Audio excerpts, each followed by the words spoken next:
한 남자는 사별한 아내를 가슴에 묻고 살았고, 한 여자는 엇갈린 사랑에 마음의 문을 닫고 살았습니다. 인생의 황혼역, 기적처럼 서로를 알아본 두 사람. 하지만 그들의 애틋한 사랑이 사실은 죽은 아내가 남긴 슬픈 인연의 실타래였다는 것을 그때는 아무도 알지 못했습니다. 가장 행복한 순간에 드러난 가장 아픈 진실. 두 사람은 과연 운명의 다리를 건널 수 있었을까요? 설이 내린 마음에 깃든 봄. 한 장, 정막의 무게. 박정수, 68세, 남, 교감의 하루는 언제나 같은 궤적을 그렸다.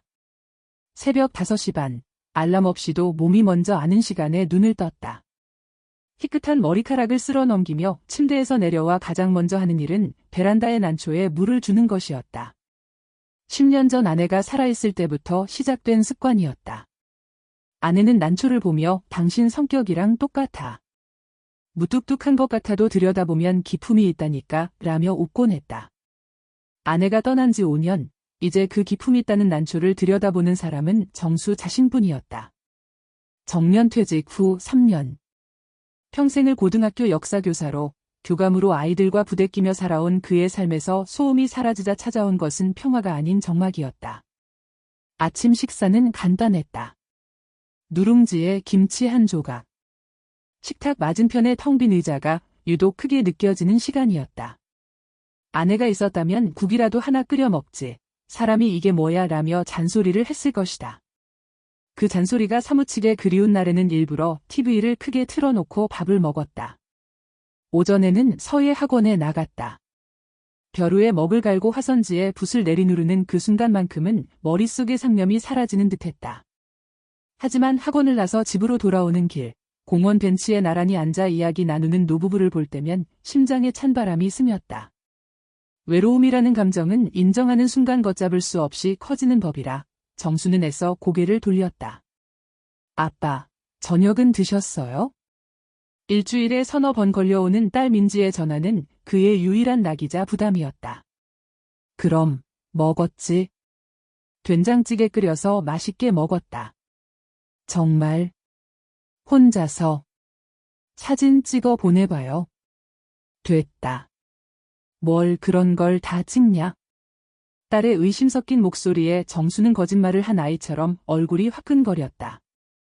사실 그의 저녁은 점심때 먹다 남은 식은 밥에 물을 말아 먹은 게 전부였다.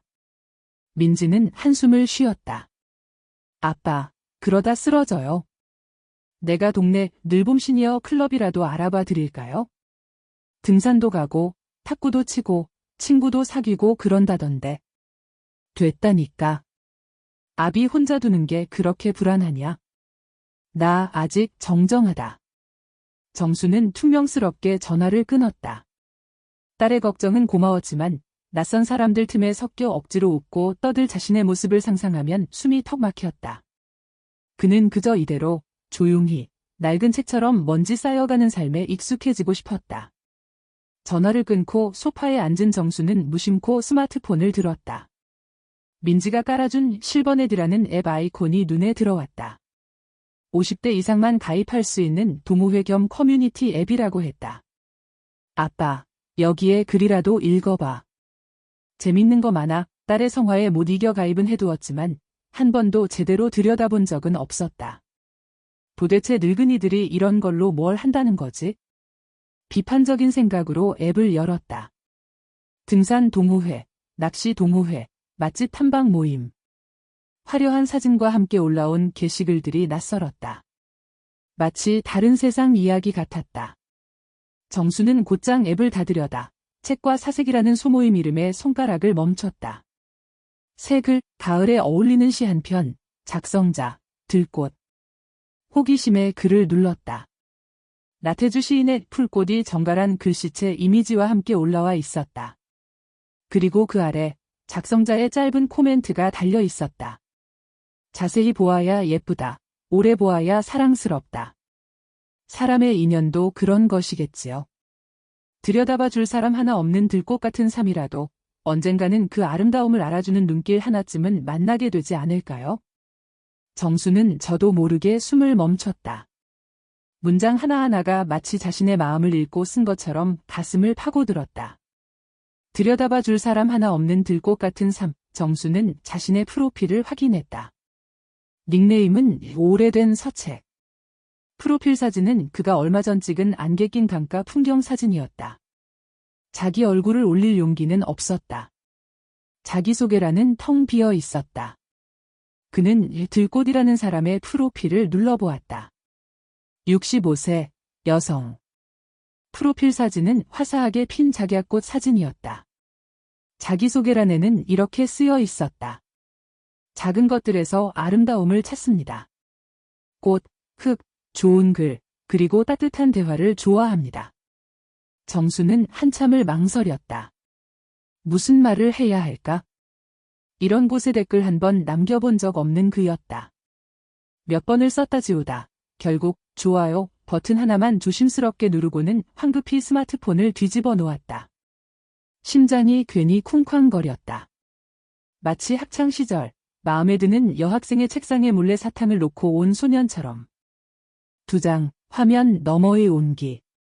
김은희, 65세, 여 씨는 얼마 전 평생을 바쳐 운영했던 꽃집 은희의 정원을 단골 직원이던 젊은 아가씨에게 넘겼다. 시원섭섭하다는 말이 딱 맞았다. 매일 새벽 꽃시장에 나가 싱싱한 꽃들을 들여오고 손님들의 사연에 맞춰 꽃다발을 만들던 삶이 끝났다고 생각하니 한쪽 가슴이 허전했다. 이혼 후 2아이를 키우기 위해 악착같이 매달렸던 일이자 그녀 자신의 기쁨이었던 공간이었다. 언니, 이제 진짜 자유네. 우리랑 맨날 등산 다니고 여행도 가자. 친구들은 모두 그녀의 해방을 축하해 주었다. 은희도 웃으며 고개를 끄덕였다. 실제로 그녀는 바빴다. 일주일에 2번 도예 공방에 나갔고 수요일에는 친구들과 북한산 둘레길을 걸었다. 하지만 북적이는 친구들 틈에서 웃고 떠들다가도 문득 공허함이 밀려올 때가 있었다.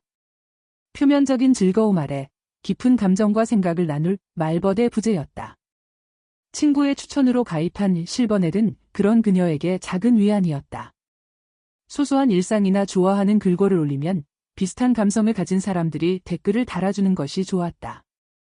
그날 올린 나태주 시인의 시는 요즘 그녀의 마음을 대변하는 글이었다. 이 나이에 누군가에게 자세히 들여다보일 일이 있을까? 회의적인 마음과 작은 기대감이 섞인 글이었다. 여러 개의 좋아요와 댓글들 사이에서 유독 눈에 띄는 닉네임이 있었다. 오래된 서책. 그는 댓글 하나 없이 그녀가 올린 시에만 좋아요를 눌렀다. 프로필을 눌러보니 68세 남성, 안개 낀 강가 사진이 전부였다. 텅 빈 프로필이 보통은 성에 없어 보이기 마련인데 왠지 모르게 그 사진 속의 고요함과 오래된 서책이라는 닉네임이 어우러져 깊은 사연을 품고 있는 사람처럼 느껴졌다. 며칠 뒤, 은희는 자신이 얼마 전 도예 공방에서 만든 청자색 화병 사진을 올렸다. 흙을 만지고 있으면 마음의 모든 주름이 펴지는 기분입니다. 어떤 꽃을 꽂아줄까? 행복한 고민에 빠지는 저녁입니다. 얼마 지나지 않아 알림이 울렸다. 오래된 서책, 님이 회원님의 게시물을 좋아합니다. 이번에도 댓글은 없었다. 은희는 피식 웃음이 나왔다. 마치 문 앞에서 서성거리기만 할 뿐 차마 들어오지는 못하는 수줍은 손님 같았다. 그녀는 용기를 내보기로 했다. 그의 프로필로 들어가 텅 빈 담벼락에 조심스럽게 첫 메시지를 남겼다. 은희, 프로필 사진으로 쓰신 강가 풍경이 참 인상 깊네요. 직접 찍으신 건가요? 답장은 한참 뒤에야 왔다. 은희가 거의 잊어버릴 때쯤이었다. 정숙, 네, 새벽에 산책하다가 찍었습니다. 좋게 봐주시니 감사합니다. 딱딱하고 단답형인 문장이었지만 은희는 실망하지 않았다. 오히려 그 꾸밈없는 말투에서 진심이 느껴졌다. 그들의 대화는 그렇게 시작되었다. 아주 느리고 조심스럽게. 은희, 새벽 산책을 즐기시는군요. 저는 주로 낮에 걷는데 새벽 공기는 또 다른 느낌일 것 같아요. 정숙, 세상이 깨어나기 전에 고요함이 좋습니다. 선생님께서는 꽃을 좋아하시는 것 같던데 혹시 꽃집을 하셨는지요? 은희, 어머, 어떻게 아셨어요? 얼마 전까지 작은 꽃집을 운영했답니다. 지금은 쉬고 있지만요. 선생님이라는 호칭은 제가 더 어색하네요. 그냥 편하게 은희님이라고 불러주세요. 정숙, 제가 평생 학생들을 가르치다 보니 입에 붙었습니다. 노력해 보겠습니다. 은희님. 정수는 은희와 메시지를 주고받는 것이 일상의 가장 큰 즐거움이 되었다. 그는 역사 이야기를 들려주었고, 은희는 꽃과 흙 이야기를 들려주었다. 그는 그녀의 글에서 따뜻한 생명력을 느꼈고, 그녀는 그의 글에서 단단한 연륜을 느꼈다. 얼굴도, 목소리도 모르는 상대였지만, 어떤 친구보다 더 깊은 이야기를 나누고 있는 듯한 착각이 들었다. 한 달쯤 지났을까? 그날따라 유독 마음이 스산했던 밤이었다. 은희는 정수에게 메시지를 보냈다. 은희, 서채님, 오늘 밤은 유난히 조용하네요. 이런 나른 사람 목소리가 그리워지기도 합니다. 그것은 은희가 보낸 신호였다. 정수는 한참 동안 휴대폰을 들고 망설였다. 통화 버튼을 눌렀다가 취소하기를 여러 번 심장이 발밑까지 내려앉는 기분이었다. 에라, 모르겠다. 그는 눈을 질끈 감고 통화 버튼을 눌렀다.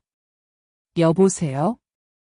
수화기 너머로 들려오는 목소리는 은희가 상상했던 그대로였다. 조금 낮고 차분하면서도 온기가 느껴지는 음성이었다. 아, 저 오래된 서책입니다. 박정수라고 합니다. 네, 은희예요. 김은희. 첫 통화는 어색했다. 무슨 말을 해야 할지 몰라 몇 초간의 침묵이 흘렀다. 먼저 침묵을 깬 것은 은희였다. 목소리가 참 좋으시네요. 생각했던 것과 비슷해요. 그렇습니까? 김은희 님 목소리는 아주 맑으십니다. 서툰 칭찬에 두 사람 모두 멋쩍게 웃었다. 그 웃음소리를 시작으로 대화의 물꼬가 트였다.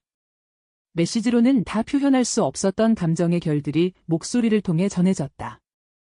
정수는 아내와 사별한 이야기를, 은희는 오래전 이혼하고 홀로 아이들을 키운 이야기를 덤덤하게 털어놓았다.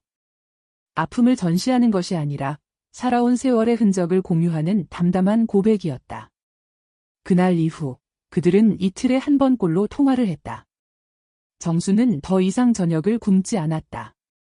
은희와 통화하기 위해서는 그날 있었던 일에 대해 이야기해야 했기 때문이다. 그는 일부러 동네 시장에 가서 장을 보고 서툰 솜씨로 저녁을 차렸다. 오늘은 시금치나물을 무쳐봤는데 생각보다 짜게 됐습니다. 그의 말에 은희는 간장을 조금만 넣고 참기름이랑 깨를 듬뿍 넣어야죠. 다음엔 그렇게 해보세요. 라며 웃었다. 정수는 그 웃음소리가 좋아 일부러 더 서툰 척을 하기도 했다. 화면 너머의 온기는 정수의 얼어붙었던 마음에 스며들어 서리를 녹이고 있었다.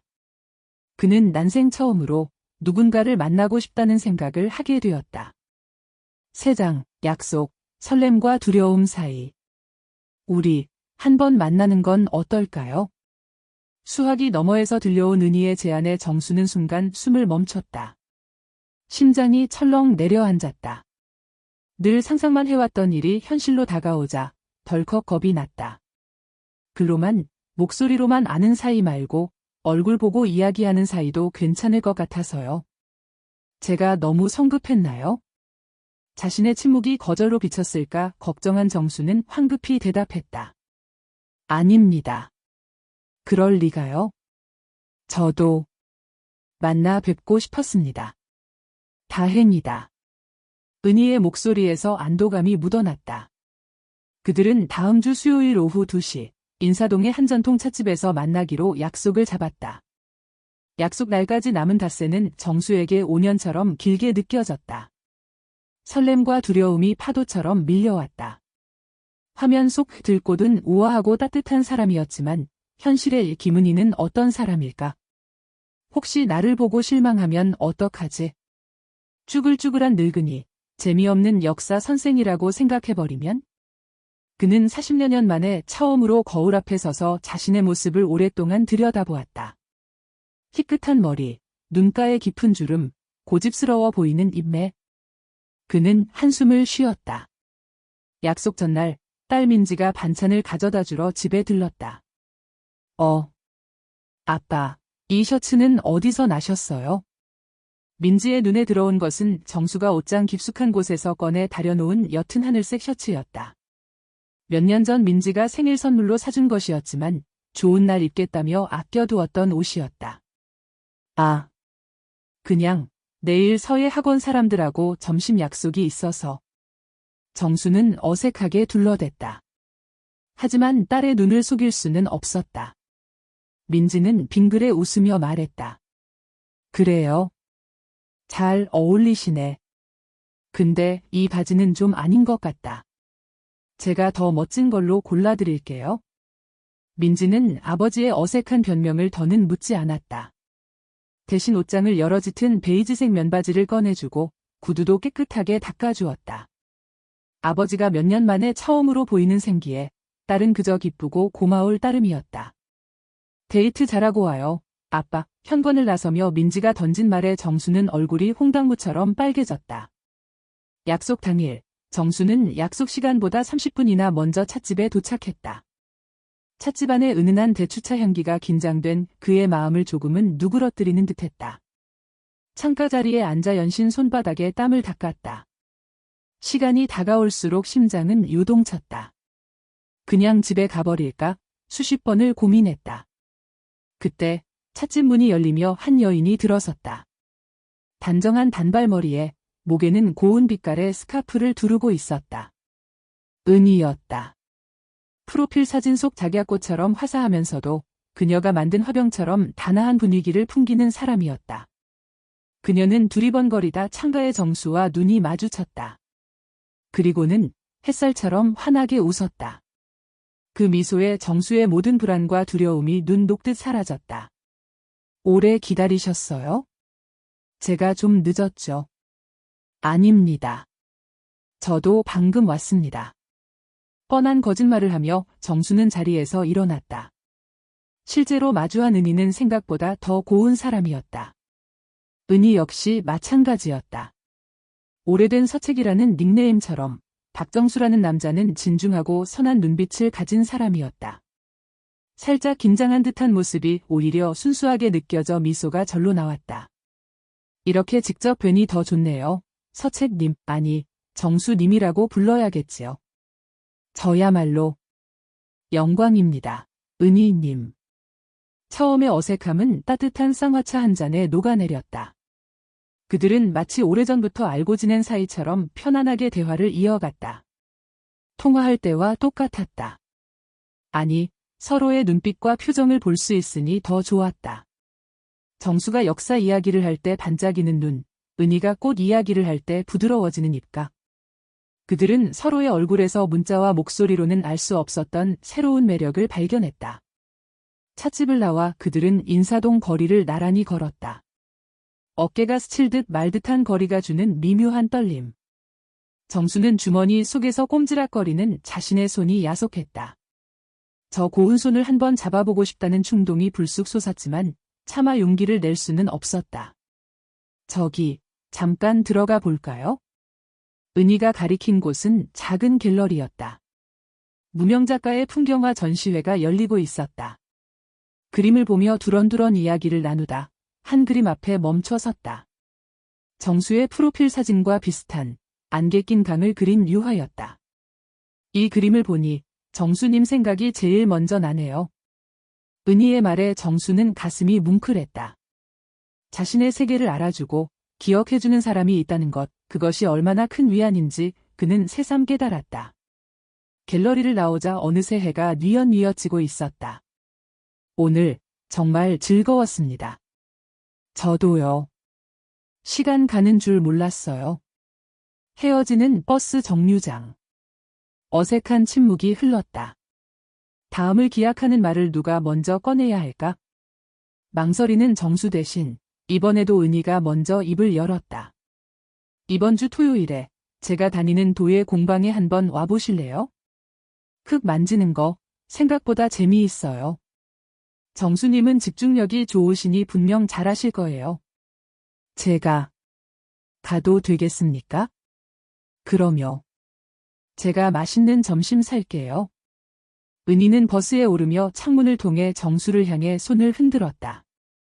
정수는 버스가 시야에서 사라질 때까지 한참을 그 자리에 서 있었다. 집으로 돌아오는 내내 그의 입가에는 미소가 떠나지 않았다. 그의 주름진 마음에도 늦은 봄이 찾아오고 있었다. 내장, 흙을 빚고 마음을 빚다. 토요일 오전, 정수는 은희가 알려준 주소의 도예 공방을 찾아갔다. 문을 열고 들어서자 흙냄새와 함께 후끈한 열기가 그를 맞았다. 공방 안에는 여러 사람들이 물레를 돌리거나 흙을 주무르며 자신만의 작품을 만들고 있었다. 그리고 그 중심에 작업용 앞치마를 두른 은희가 있었다. 흙먼지가 살짝 묻은 얼굴로 집중하는 그녀의 모습은 찻집에서 만났을 때와는 또 다른 아름다움을 느끼게 했다. 오셨어요.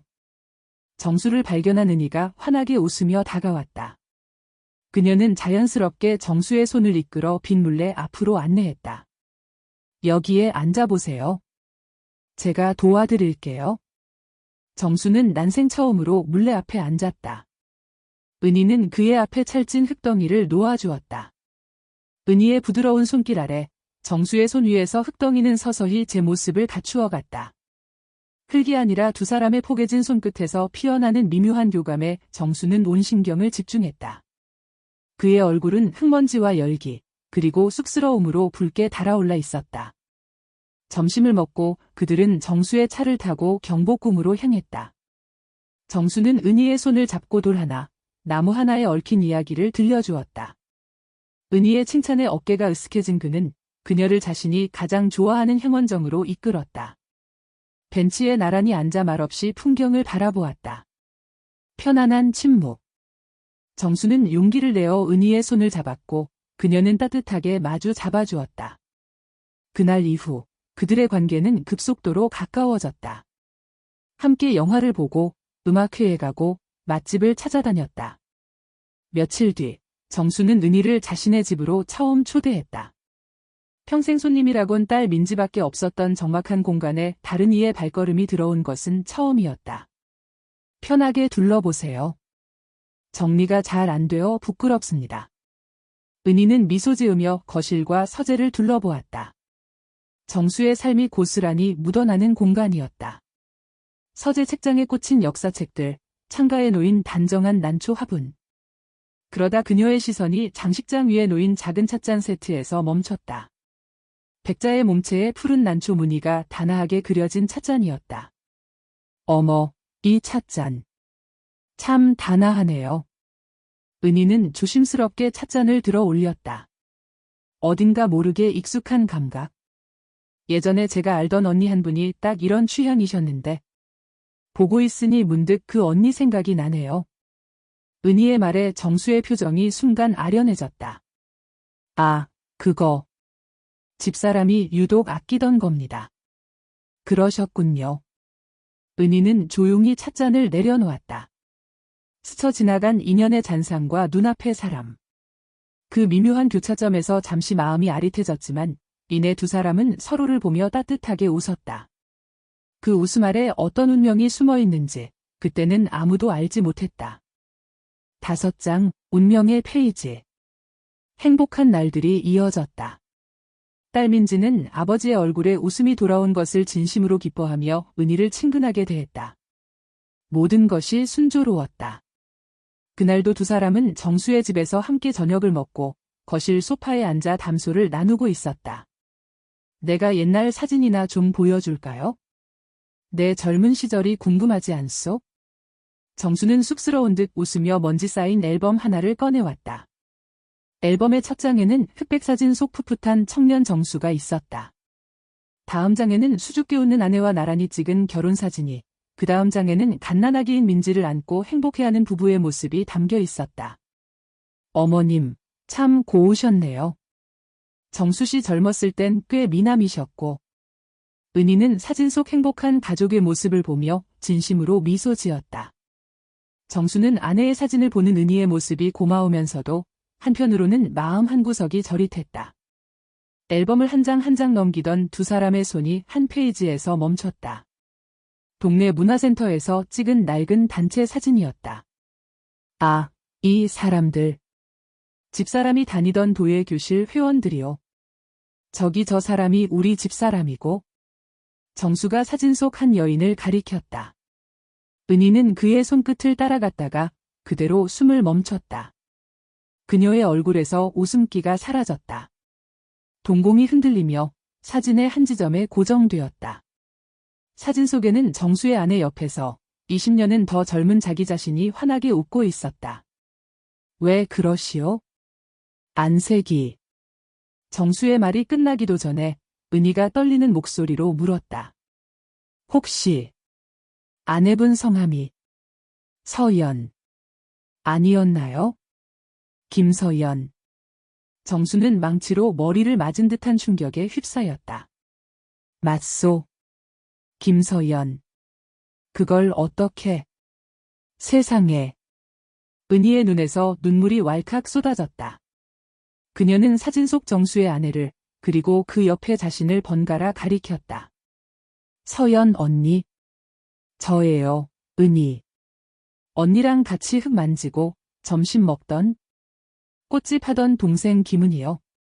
정수의 손에서 앨범이 툭 하고 떨어졌다. 아내가 살아생전 입버릇처럼 말하던 그 꽃집 동생.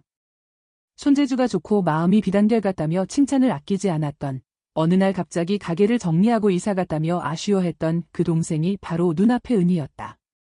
고요했다.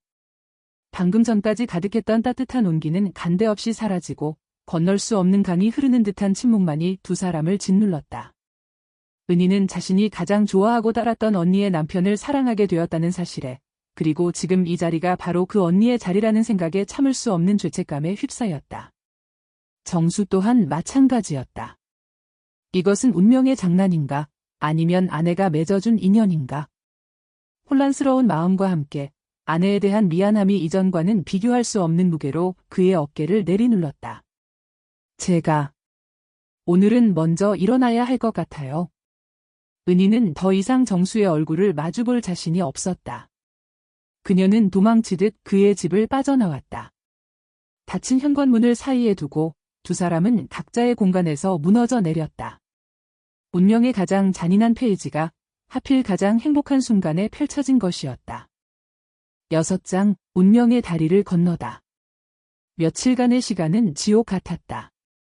전화도 메시지도 없었다. 할 수가 없었다. 무슨 말을 어떻게 시작해야 할지 알 수 없었다. 정수는 텅 빈 집에서 아내의 유품들을 하염없이 바라보았고, 은희는 공방에도 나가지 않은 채 방 안에 틀어박혀 눈물만 흘렸다. 이대로 끝나는 것일까? 두 사람 모두 같은 생각을 했다.